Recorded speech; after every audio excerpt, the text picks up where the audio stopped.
Thank you so much for joining us to this session, Unlocking the Power of Finance.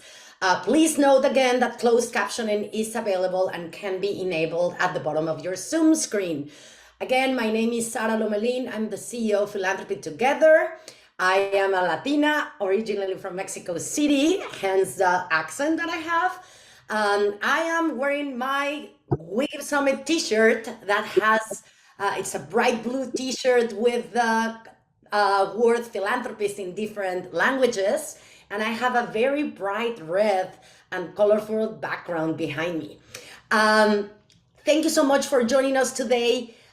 We're very, very excited to get into this session because we know that giving circles are the first entry into philanthropy for a lot of people. And some people that have been in giving circles are thinking like, what else, right? How do we move to impact investment? How do we really unlock the power of finance? So I'm very, very excited about this session. Throughout the session, please engage with us in the chat. And we also encourage you to share your feedback at the end with that two-question poll that we will have. And to remind everybody that we will be raffling a book from one of our speakers during the session. So stay with us until the end and we will announce the winner at the end. So with that, I am very, very happy to introduce you to Ellen Remmer and her fabulous panel. Thank you, Sarah. Just thrilled to be here today. Good afternoon, good morning, or good evening to everyone. We wanted to get a little bit of a sense of who we have in the room. So we've got a quick little poll for you. If you could complete that right now, that'd be great while I get going. So delighted to have this panel of amazing women who we all share a belief in the power of philanthropy and investing to generate positive change in the world, as well as just the force that comes from doing this collectively. So today we want to share with you our stories and the circle models we've used to begin to unlock the power of finance. Hopefully we can hear about some of your experiences. We really want to know what else is happening out there and explore together how more giving circles might amplify their impact through investing. So I think we'll close that poll right now because we're going to do another one. So let's see what we have. We've got, I don't know if this is can this be shared with the whole group? Perhaps it is right now. So we've got a pretty experienced group, actually. There's like 60% have medium to high experience in values aligned impact investing. Good. And then, but we've got 40% who look like they're in the early stages. Fantastic. Okay. Let's do the second poll then. So this is some of the research about, have you been involved with it through some of your collective giving? Ooh, yes. Okay. We've got a few here.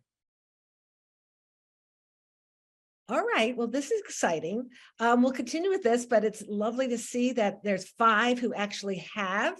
We want to hear from you, 2 thinking about it and 3 others. So, and then others obviously excited about the prospect. So why don't we close that poll? Thank you. So I'm Ellen Remmer, and I come from the philanthropy world. I've been a philanthropic advisor for over 30 years at the Philanthropic Initiative, TPI, have a family foundation. I've been part of a number of giving circles and advised giving circles, and passionate, spent a big career about the power of philanthropy. And I, of course, love how giving circles have democratized this space and have injected it with community grounded perspectives. And about 15 years ago, I began to face up to the hard reality that all the philanthropy in the world is not sufficient to address most of the problems of the world. And it's generally not the right tool, even when it comes to scaling and sustaining proven solutions. And as we know, there are 3 legs to that stool: civil society and government and capitalism. And I was just looking at the numbers again today. There's over $90 trillion in US stock, public stock and bond markets alone, and that's only a fraction of what's in the capital markets. Well, there's a little over $1 trillion in US foundation endowments. So there's a lot of money there. fast forward, I co-founded an organization a few years ago with Janine Firpo called Invest for Better, whose mission is to help women use the power of their investments for a more just and sustainable world. And we do it through circles, because that's what works with women too. To date, we've supported over 100 circles, engaged over 1,000 women in these. These are so far learning and accountability circles. And we're ourselves are exploring how we can turn them into more collective investing circles. And you're going to hear about some examples of that today, or at least one great example in Colorado. Invite you to learn more about Invest for Better on your website, and a couple of the speakers today on the panel have also been involved in Invest for Better circles. So let's close out. Let's hear from our panelists. You can read about their bios, of course, on the WUVA website. So we're not going to go into detail there, but I did want them to do. Let's have them do a kind of a lightning round of self-introductions. Just talking about their name, their day job, where they live, and a sentence a little bit about their years and focus of Giving Circle experience as well as Investing Circle experience. And again, reiterate what Sarah said before. Thank you, everybody. Please connect on the chat. Oh, I see Carrie, who's also run some circles. So please connect there and put your questions there. We're going to do some general questions. I'm going to ask some specific questions of individual panelists, and then we will be moderating questions from you throughout and leave some dedicated time at the end for discussion and questions. So let's see, let's do the lightning round of your self-introductions. And why don't I start with Jennifer? All right, hello. I'm Jennifer Avers. I work as a social impact advisor and support my clients who are nonprofits and funders with strategy, evaluation, grant making, and team building. And I have been an active member in 2 collective giving circles here in New Jersey, Impact 100 Garden State for 4 years, and I'm going into my 2nd year with Impact 100 Essex. And these 2 groups currently engage over 450 women and have granted nearly 4 million across 6 counties here in Jersey. I'm in my 1st year as an Invest for Better member and circle co-leader, and our circle just completed the core Invest for Better curriculum and decided to continue to meet and support one another on our individual and shared investment journeys. Thank you. Renee. Good afternoon, everybody. I'm Renee Ferrufino. I'm the Vice President of Development at the Women's Foundation of Colorado, and our mission is to really ensure gender, racial, and economic equity for Colorado women and their families. We've hosted giving circles for a little over 20 years. It started with an internationally focused giving circle here at the foundation, and the number has really just grown from there. We started our impact investing journey in 2018. And we first started with providing some indirect impact investing opportunities to our donor advised fund holders. And then we really expanded and launched our first women's impact investing giving circle in 2019, thanks to Steph Gripne. Okay, Gwendolyn. Hi, my name is Gwendolyn Van Sant. I'm zooming in from Western Mass in the Berkshires. I come at this work from a bunch of different ways. I'm a CEO and founding director of a nonprofit that's 15 years old in the Berkshires. And I also run a consulting firm, Equity in Practice. And through that, I've been a consultant with Invest for Better for a couple of years. And I've co-led a circle with my colleague, Tootie Scott, on Changemaker Strategies. And I've also, in my day job, I do coaching and consulting, and I've worked with CDFIs and banks. And so I often work with their investment teams. And then on a personal level, I've been involved in giving circles in our area, which I'll talk about later. Yeah. Thanks.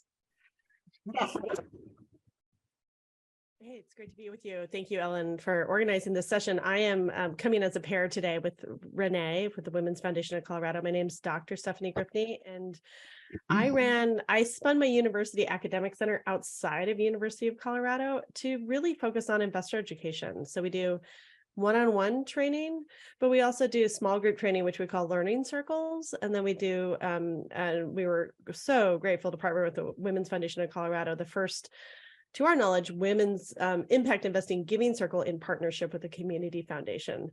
So I spend my days, we have about $10 billion of assets under education, individuals, foundations, family offices, and companies. And we spend our time really focused on giving learning by doing opportunities to help people reimagine how to take their resources and invest in what we use the term full spectrum capital. Thank you. All right, we're going to hear a lot more from everybody here. So thank you for being great about doing the lightning intro. Now I want to go around and ask you all actually the same question. It's a big question. I combine the two, which is, so many of you, although I'm not sure it's true for Stephanie, but most of you began your circle experience in philanthropy. And so why did you decide to look at an impact investing circle too? And what were your hopes and concerns? And then how has that experience differed from your giving circle experience? How's it been the same? And just talk a little bit about a kind of a compare and contrast and why you got there and how they might, go together. So why don't we start with Gwendolyn? All right. So as I mentioned, I come at this work from a few different angles. And so the reason I got into it is first not as a nonprofit leader and kind of unpacking, philanthropy and dealing with kind of the white supremacy culture that's embedded in philanthropy, that really it's sort of from a white middle class or upper class lens and values. So that's been an interesting way to found a minority women-run nonprofit, always combating that structure of philanthropy. So that's what got me really interested. And then some of my clients that I was coaching and consulting, as I mentioned, were financial institutions, and there just seemed to be, I could talk about everything but the investment group. I could talk to everybody on the board but the investment committee. So that was sort of always preserved everywhere else, but otherwise people were interested in talking about equity and justice work. So I just kind of wanted to see what was behind the curtain on the other side, because that everything, as we know, in these systems of oppression, they all have economic roots. So it felt really important to me to have a full picture of the conversation and to be involved in that piece. So that's kind of what motivated me. My hope is that more and more people are seeing it as one conversation and not two different conversations, the investment conversation and the philanthropic conversation. So that's why I'm in the work. Let me see, I have my notes here. I don't want to miss saying anything. And that other part, it's just, it was really important to me to get into the investment conversation in a way that I finally could see myself as a Black woman in it. So when the conversation emerged more around values alignment, I felt like I was able to talk about not only my experience with money and finance or lack thereof, but also sort of bring in historical experiences of my culture and my people that have been left out of this conversation. So those are kind of, hopefully that answers the question about what my hopes were and what my motivation was. Great. Jennifer, you want to speak to these questions? Sure. Yes, well, lots of hope. And I think too, with the investment circle, I was nervous and intimidated, right? There was a concern that came from some limiting beliefs and fears that I wasn't wealthy enough to be able to do much, or that other members may see me as an imposter. And I think too, I've heard this throughout the summit, being invited to be part of the investing circle. I was invited by folks that I trusted, with whom I felt comfortable that I could be vulnerable and learn. And yeah, coming from that more traditional philanthropic background, really wanted to learn about different investment tools to support nonprofits and social entrepreneurs and increase my financial literacy and confidence in this space beyond kind of traditional fundraising practices. And I wanted to be active. I wanted to do something about it. I kept bumping up against these things and concepts and having conversations about what might be possible, but didn't really know that about that full spectrum capital, like what was possible. And I think in terms of, Ellen, kind of similarities in both groups, my members, my co-members, my peers, my friends, colleagues want to scale our impact and democratize philanthropy and investing. And in both forums, we're bringing people together who may otherwise not gather or move money together. And so I appreciate that. In terms of kind of just differences, at least the giving circles that I've participated in to date were conceived with a set grant making and membership model where, dollars per women are pooled and there's certain focus areas, counties, and a limited set annually. And it does some incredible, meaningful work. The decisions tend to flow from that model. Right. So it's members largely seek to replicate or adhere to that model. So decisions about what and who gets funded are really oriented to that process or the model. Whereas the investment circle has been different in that it explores lots of different tools and resources to support social impact. And I just feel like, at least for our group and the way Invest for Better is set up, our group is really wired for learning and experimentation. And we're not attached to a particular model or process at this point, and our investment choices are really grounded in social impact goals. So we really sat with that curriculum around the UN Sustainable Development Goals. Some of the opportunities in our local communities are based on what we've heard from social entrepreneurs directly about what sorts of capital that we need. So at least from my experience, that investment group, the goals and opportunities drive the investment choice. So the investments are a means to realize those intentions. And I really appreciated learning concretely, kind of when you see the integration about when the investment is created or initiated by those doing the work and letting the investors know what sort of capital is needed. And so one just really quick example, and this was also highlighted in the Uncharitable documentary that some of you probably know about that's coming out in the fall. The YWCA of Metro Chicago partners with Impact Shares to create the YWCA Women's Empowerment Exchange Traded Fund, WOMN. And so that's just an exciting example of, here's a nonprofit doing really important work in terms of equity and justice, and they're able to access that capital outside of traditional kind of resourcing for nonprofits. Yeah, very, very good. Very interesting. I look forward to that movie. I think it's very cool what they've done, the YWCA. Actually, before I move on to Colorado, and Stephanie, let me just circle back to Gwendolyn, because I'm not sure we really kind of got to how different or similar the experiences had been for you in giving circles and investment circles, and what's worked and what have been the challenges. Okay, yeah, thank you. So in my role within the investment circles, it's been with Invest for Better, and I was a leader. And in those, I feel like people, it really is a lot of what Jennifer was talking about. People were coming with, how do I scale? How do I have conversations about this?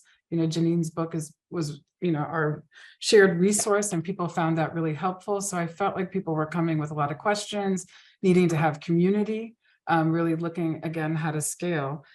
And we really, Tootie and I did this together. We had people talk about their own money stories and their own journeys, so people could talk about their relationship with money. We had some accountability conversations and unpacked people's fears together in a group. So that was all really good. A difference I saw between those and the giving circles is a disparity of representation. And even with my being a co-leader, the people that stuck it out through the whole thing still ended up being people that identified as white.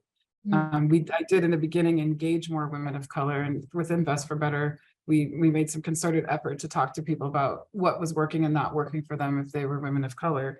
So that disparity of representation and on one side and the other seems to persist. In the Women of Color Giving Circle that I've been a part of, and also I served on the Women's Fund of Western Mass Board, and we were the fiscal sponsor of this circle. There was just a real shared sense of collective action. The values were connected around community, and there was just agency and self-determination in a different way. So I think those were the real differences that I saw. I just wanted to add that. Thank you, Ellen. Thanks. Well, I think you both speak to kind of the model, and so that's why I thought it would be great to wrap this up with a discussion about Colorado, where you all really have progressed to a real model, and you're a couple rounds into it. So maybe starting with Renee, kind of talk a little bit more about the hopes and concerns and what's really happened. I know people are anxious to hear about it and see whether we can all adapt it. Yeah, thank you so much, Ellen. So as a community foundation, the cultivation of philanthropy buy-in for women is always our focus. And so we really wanted to expand the philanthropic vehicles we were offering our donors. It's at a time where things are moving faster and we've got to remain relevant in the philanthropic space and exploring what that looks like. So this was a lot to do with Stephanie encouraging us to step into this space and being persistent with us and patience. She kept bringing this to us, the Women's Impact Investing Giving Circle, for about 2 years.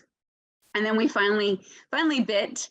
And some of it was internal capacity, right? Did we have it? We're a really small staff. Steph and her team at IFC have just been phenomenal partners for us along this journey and really kind of helping us and guiding us and, digging deep in the education around this. But we wanted to go into this space because, again, it's about trying to help our donors continue to be thoughtful and evolve in their own philanthropic journeys and learn how to be a bit more strategic about some of their philanthropy. So WIXI was a space for us to really explore this impact investing together and really explore the learning together. Some of the things I think that were more challenging for us, and I don't know if Ellen, you want me to go or wait till we get into the next question, but I'll give examples and kind of what we're doing more. But from the onset, I think the challenges were, the questions around how we were going to launch this. We really encountered some biases that we have with women in philanthropy when it comes to a traditional giving circle of just granting out money, and then a giving circle who's focusing on investing. And Steph does a really nice job of addressing that and walking people through that kind of relationship with money and investment for women. I wish we had more women of color participating in our impact investing giving circle. We have women of color really participating in our traditional giving circle space, but that hasn't been something that we've experienced yet. And we're really hoping to expand that.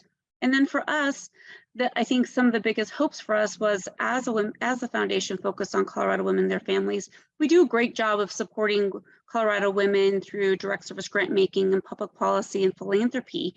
But there was a real gap for us in what we knew was happening for women of color entrepreneurs and the lack of funding in that space for them.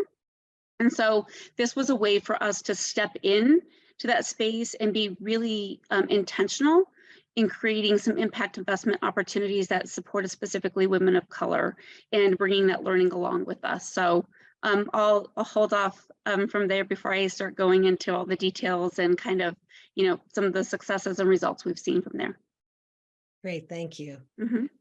Okay, Stephanie, why did you keep coming back every for 2 years? So a couple of things. Back when I was a professor in 2010, 11, 12 at University of Colorado, I participated in a student case competition. I'm wondering how many people in the audience have ever participated as a judge or a mentor or as a student themselves. And we raised pretend money for what was like a project that seemed like it was going to happen in real life. It was a pretend real estate development.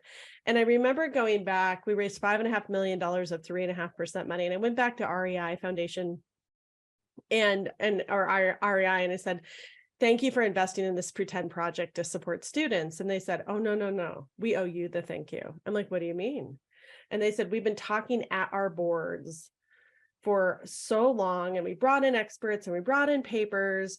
You gave us this urgent actual transaction that looked like a real life transaction. And we only had 9 days to make a decision. And here's our first pilot transaction. Here's where we were. You moved us. And I realized, I was like, oh, we moved them in using pretend.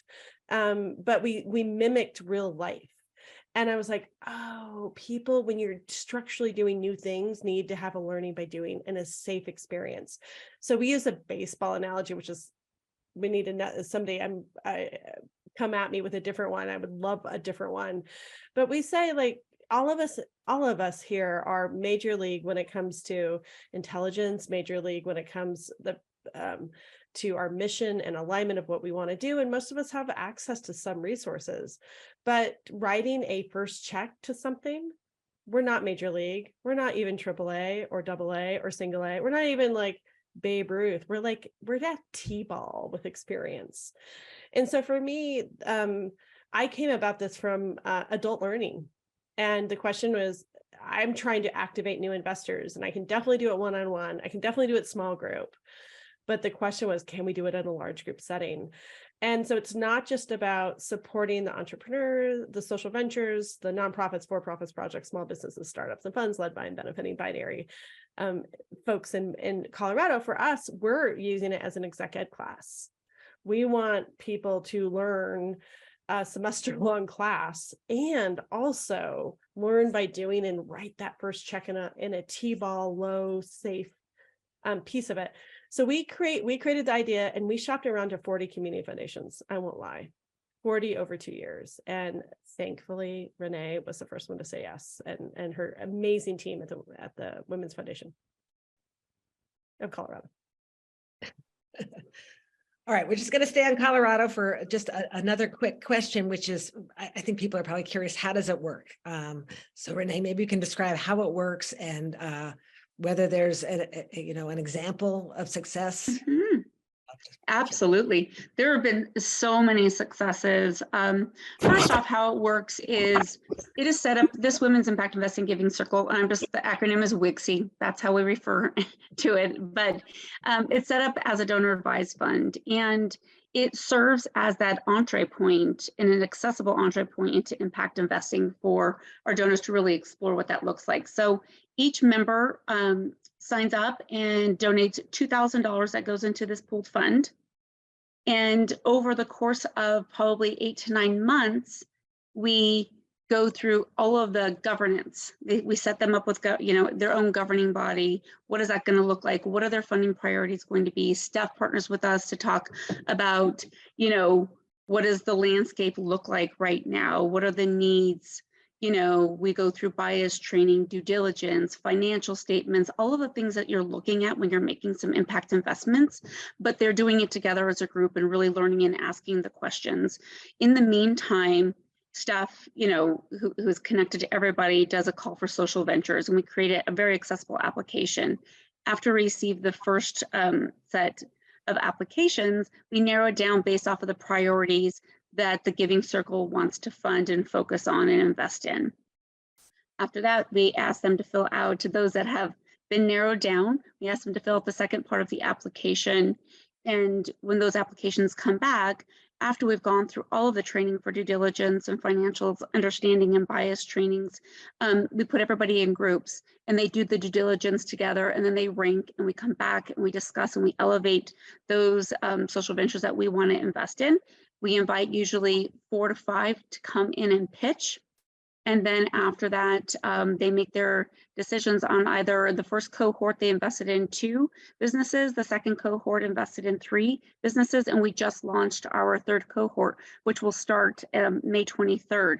So that's overarching how it works. And then again, this is just like a giving circle. All of the payments and interest payments that come, principal and interest payments that come back, go back into that DAF. So the next cohort has even more money to invest again. The third cohort is going to have even more money to invest again, because we're recycling those dollars. And it's just been a great learning opportunity for all of us. So we've had a lot of successes. We've made 5 investments as of today, totaling about $205,000. They've all been low interest loans ranging from $30,000 to $65,000. It has been fantastic for the foundation and for our community, because we've been able to attract new donors and investors that see themselves now at the community foundation. We're expanding our impact beyond our direct service grant making and policy work. And we've really been able to serve that slice of women entrepreneurs that we hadn't been investing in. So when we say we invest in all women, this was a real gap for us at the Women's Foundation. So it's been a way for us to really engage in this space. And of course, being able to share what we've done to the broader community has been wonderful. But a couple of really wonderful successes for us. One of our first investments in the first cohort was for Village Institute, and they used those dollars in that investments to launch what they called the Little School Village. It's a high quality childcare center serving refugee families. And every day, the toddlers and the preschoolers who speak 7 different languages are cared for by teachers who themselves are multilingual women and newcomers to Colorado. So since last year, 29 children have learned together in this environment. And it has also created a revenue stream for this organization that has helped them expand and open other schools and childcare centers here in Colorado. So it's been really wonderful. And we were one of the first investors in that. And then in the second cohort, one of the big successes was Ruby's Market. It's here in Colorado, and it serves as a retail outlet for over 100 entrepreneurs, artists, and makers who are recent immigrants and refugees here in Colorado.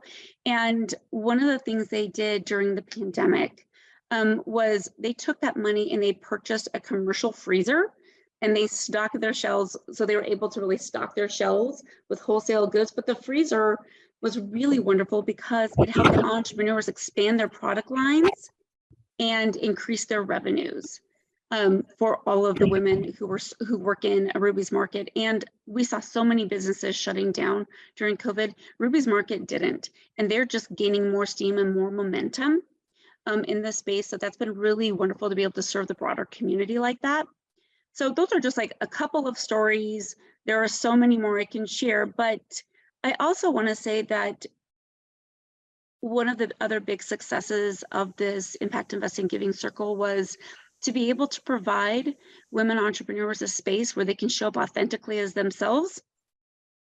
And it's just not the experience or the case in so many other spaces. And we heard that over and over again, how wonderful it was for them to be able to fill out the applications in an honest way, not saying they're going to get tenfold in revenue in the next year and they're going to be out of the black, out of the red. It was a space where they could really show up as themselves. And even those that we invested in, we're in constant contact with them. And if they need to adjust what their payback is to us on the loan, we do it. If they want to just do interest for a while, they just want to do the principal payment for a little bit, we adapt with them because we've kept such a positive relationship with them. And then again, I just think being able to expand who's engaged with us. This, as I said before, attracted a ton of new donors. And now we have donors who have taken it on their own and they've gone much deeper into the impact investing space, specifically with STEP. They've leveraged their own dollars independently, and that also some of their family foundation dollars. So they're really leveraging what they've learned. It's just been a great space to learn and grow and connect. Yeah, great. I wanted to just have Gwendolyn and Jennifer talk a little bit about just the difference. Invest for Better Circle, for those who don't know, it's much more at this point. There are circles that come together around wherever people are in their space around impact investing. Everybody's eager, but they may want to be, so it's not actually investing together. It's across all the asset classes. For some people, it might be public markets. For others, they may be doing individual enterprises. Others may be funds. People may have a small retirement account. They may have just a bank account. They have a foundation. It could be all over the place. So it tries to meet people where they are and give them accountability. So although we keep talking about this idea, especially in a place-based, of actually investing together. But for Jennifer and then Gwendolyn, kind of, what do you think is the potential with Invest for Better Circles or something like that to do something like having a DAF where they invest together, or figure out a way there's a learning by doing? I think there's a lot of opportunity, and it's good for me to hear Stephanie say, did you say you shopped it around to 40 different, was it 40 or something? Okay. It was 40. And then imagine then saying also, we might do a negative 5% investment, and we're open to equity and revenue-based financing, not just loans, but we're like, tell us what you need. It might be half a grant and a half loan or something like that. Yes. That's awesome. That's awesome. Yes, Ellen, I think there's a lot of opportunity, and to what Renee said about women showing up authentically in those Invest for Better circles, we had some really deep existential conversations. And I think, Gwendolyn, you spoke to this too, kind of our money stories and who we are and how we show up, not only in a philanthropic space, in community, but for a lot of us with our husbands and partners. We're creating investment policy statements. I'm still married, so That's good. But that was a process, but it gets to this really deep layers and layers of the choices that we're making. And I appreciate what I heard too. I think Stephanie, you shared about kind of that adult learning when we have these conversations to create psychologically safe spaces. And I think some resistance or reluctance is because folks kind of want to know, what does this look like? Like, I don't know that I'm qualified, capable, or is this going to be overly burdensome on me as the fund holder or as those receiving the funds and that sort of thing. So I think as we move into conversations around expected value, what's possible, and little incremental things we can do to bring that social impact lens to the conversations, it can be really powerful. And I'll speak concretely, you know, for a number of us in the Invest for Better group here in New Jersey, we're also members of those collective giving circles. And so as we think about who might we support or who do we want to learn from or hear from in community about what they need, we think about all of those applicants who have come to the collective giving circles, that because there's, you know, a set amount of funds, there's only so much to go around, or perhaps they're not as aligned for those larger multi-year grants because they're fiscally sponsored, or they're, operating with a smaller budget. We have all of this potential to connect with these leaders in these investment conversations. So we already have a sense of who's out there, right? So we're more informed about who can benefit from the capital and hear from them about what they need. I think just keep asking questions and don't give up. And I'm inspired today by hearing from everybody. And I really like, I don't know if you've seen, there's been more conversation about moving towards kind of consent decision making. I think when you're in those rooms with board members and decision makers, framing things around what's safe enough for us to try, and really think through what's perceived risk and real and not real, and just flesh it out, like take the time to have the conversation. Great. Actually, Gwendolyn, as I see time running out, maybe I could actually ask you to talk a little bit more about sort of this issue you raised and others that, this doesn't always seem like a welcoming place for BIPOC populations, and talk about in your group. I can talk about it. Yeah, I'll try to do this really quickly, but just picking up where Jennifer left off, I think having the conversations and people being able to identify their edges and identify what values live behind those edges, I would just tack that on to what Jennifer said, is as far as that goes. And then when we talk about the lack of representation or BIPOC representation, just the narrative's different, the story's different, and the history's different. So sometimes people will just encounter, oh, communities of color, they don't do philanthropy, but we do it in our communities. Like giving circles are not, they didn't start with the Western white version of giving circles. They come from cultures around the world, and people have been doing that, and they do it through their faith institutions. They do it through their community groups.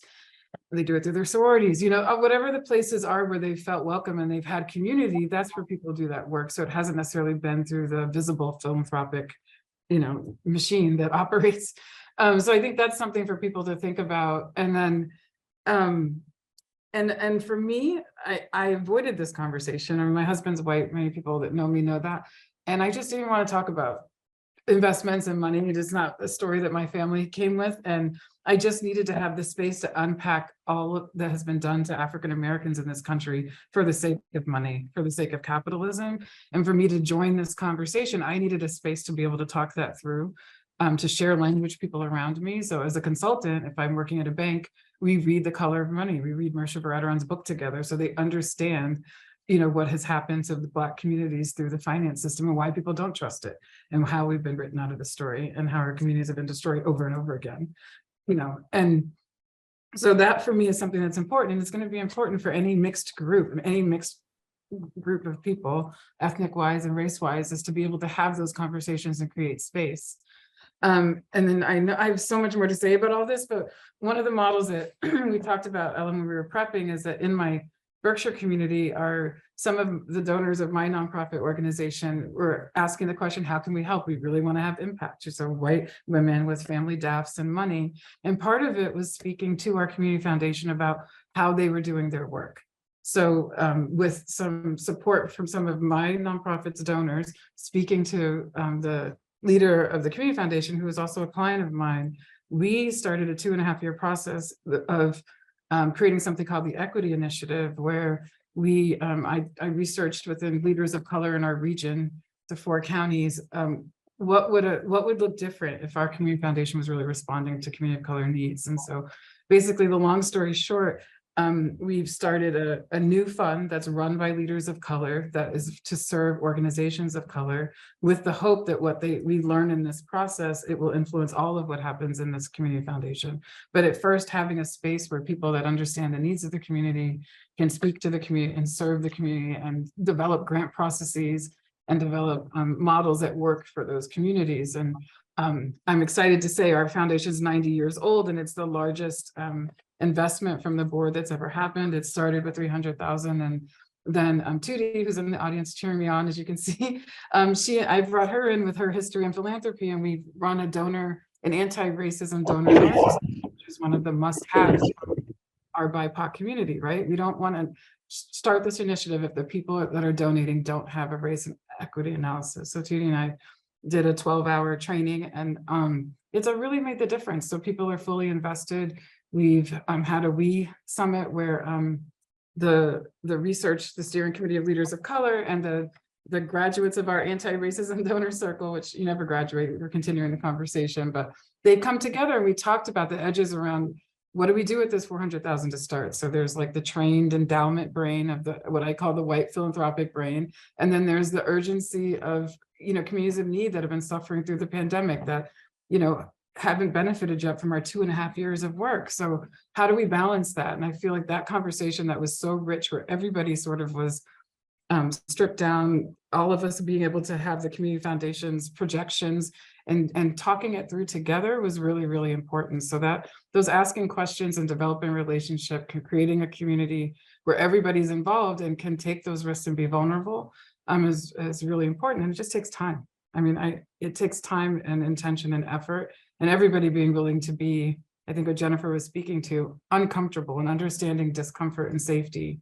are different things, right? So I think, I don't know if that answers your question, but that's a great success. I'm really proud of it and proud of the work and the impact it's having in our community and the legacy of really, I think, shifting the culture of the foundation, and grateful for the leader of the foundation to trust me to be a partner in the work with him as this change work happens. So I wanted to share that.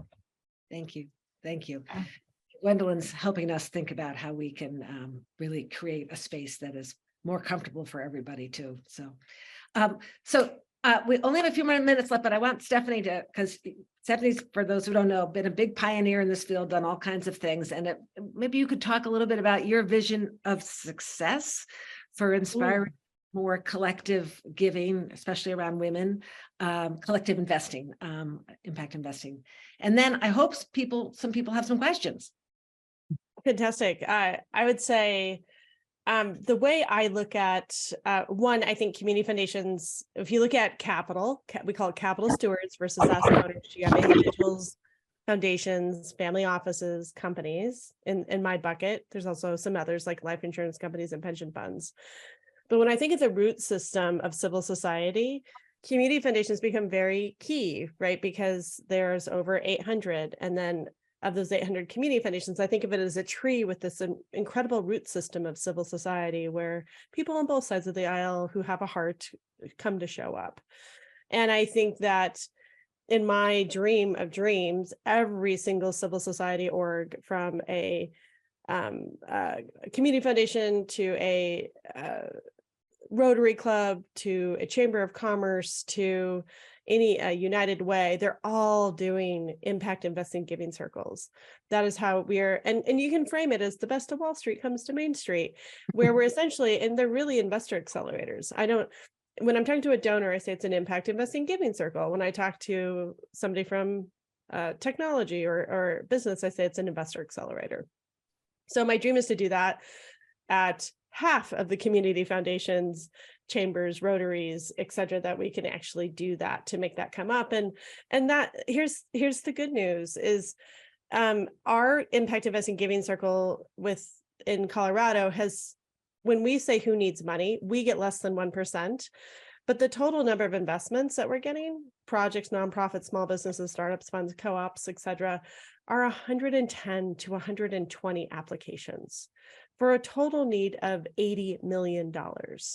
Here's the bad news. Good news of that is my dream is for our IRA and 401ks to be able to invest in those nonprofits and small businesses. And in order for that to happen, you need to aggregate them across all 50 states, and you need that to get to 500 million. So without changing the rules, if we had 50 impact investing giving circles going to support women and non-binary throughout the US, we would be able to source 100 million at each one of them, and we'd be able to syndicate across that and say, here's the deep impactful women's business fund, and here's the nonprofit one, and here's the project one, and the people of color. You would be able to start slicing that, and these impact investing giving circles are proving that there is enough high quality, deep impact deal flow in support of underinvested communities, especially women, people of color, LGBT, etc., that this is a matter of time. Once we have enough resources to scale exactly what the Women's Foundation of Colorado has done, not just, and plug real quick, on the impact investing giving circles, every single dollar of the foundation is now supporting women. And if you can't directly support women or non-binary, it's people of color. And so that is what we need for real change to happen. Is for there's 300,000 millionaires in Colorado, 1.1 millionaires in California. We need to take what we've done at the Women's Foundation of Colorado and scale that. So. Right. It's awesome what you all have done there. And I know, as always, because everybody was so good, we don't have time for maybe there's time for one question or comment from the audience before we let this group close out. Anybody have any questions or comments? The one thing I'll say is anyone can participate on our upcoming impact investing giving circle. So if you want to join ours to learn about how to do it in your geography, we get going in a couple of weeks. So if you're a leader someplace else, please join. We're happy. We're both nonprofits. We're happy to share our playbook with you. Well, and as long as we're doing that, also please be aware that the whole Invest for Better circle thing, I mean, it's an amazingly powerful experience where people work on their own stuff and have partners to help them do that. So working in collection on that is also, it's in some ways, we run these circles by incredible volunteers. So it's something that's very accessible to everybody and a place for people to just get that learning accelerated. I was actually mentioning to Stephanie, we're doing a webinar on place-based investing, and we've got more signups than we've had for anything before. Texas Women's Foundation and Ms. Foundation have an impact-driven endowment, right? Thank you, Tootie. Absolutely. Great. I know I need to turn it over to Sarah to close out, but I want to personally thank my amazing panel for joining and sharing their experience today, and hope that you all in the audience will connect with any of us if you're interested in launching some kind of amplification of your giving circle or something a little bit different to wade into this area of unlocking the power of finance. So with that, I'll turn it over to Sarah.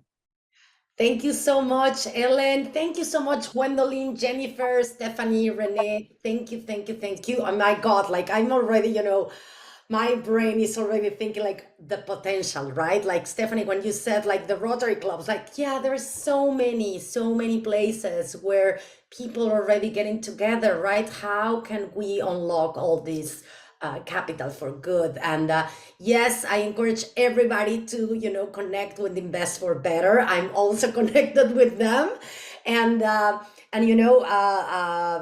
there is a chapter on Janine's book about giving circles that we wrote back in the day when we were co-designing philanthropy together. So yeah, it's amazing how the movement is developing and evolving. So I love it. Thank you so much for being here.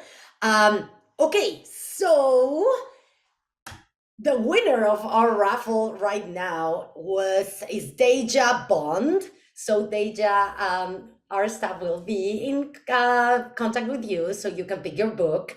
Please, everybody, just answer our last poll about the session. And please join us at the top of the hour for our next session, Trust in Me, Exploring Trust-Based Philanthropy in the Field. And Ty will be welcoming us over there. And thank you so much, everybody.